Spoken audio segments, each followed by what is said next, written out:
بسم اللہ الرحمن الرحیم۔ ایم ایس وائس کے معزز دوستو، السلام علیکم۔ حضرت عمر رضی اللہ عنہ پانی کا مشکزہ اٹھاتے ہوئے حضرت عمر رضی اللہ عنہ اپنے کندھے سے نیند کا غبار جاڑ اور رعایا کی خبرگیری کے لیے نکل پڑے۔ آپ رضی اللہ عنہ نے دیکھا کہ ایک عورت اپنی کمر پر پانی کی مشک اٹھائے ہوئے اور ننگے پاؤں چلی جا رہی ہے۔ حضرت عمر رضی اللہ عنہ نے اس کے احوال دریافت کیے تو اس نے بتایا کہ وہ ایک عیالدار عورت ہے اور اس کے پاس کوئی خادمہ نہیں ہے، اسی لیے وہ اپنے بچوں کو پانی پلانے کے لیے رات کے وقت خود ہی نکلی ہے اور دن کے وقت خوف کی وجہ سے اسے نکلنا پسند نہیں ہے۔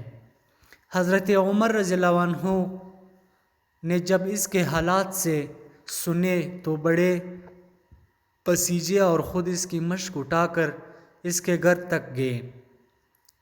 پھر فرمایا کہ تم صبح کے وقت عمر رضی اللہ عنہ کے پاس آنا، وہ تمہارے لیے کسی خادمہ کا انتظام کر دیں گے۔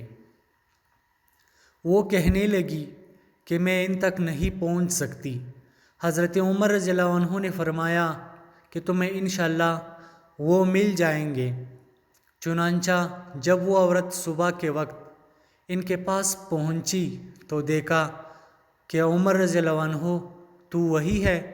اس عورت نے حضرت عمر رضی اللہ عنہ کو پہچان لیا، پھر بھاگ گئی۔ حضرت عمر رضی اللہ عنہ نے اس کے لیے خادمہ اور نفقہ کا حکم دیا اور اس کے لیے جانے کے بعد اس کو بیچ دیا۔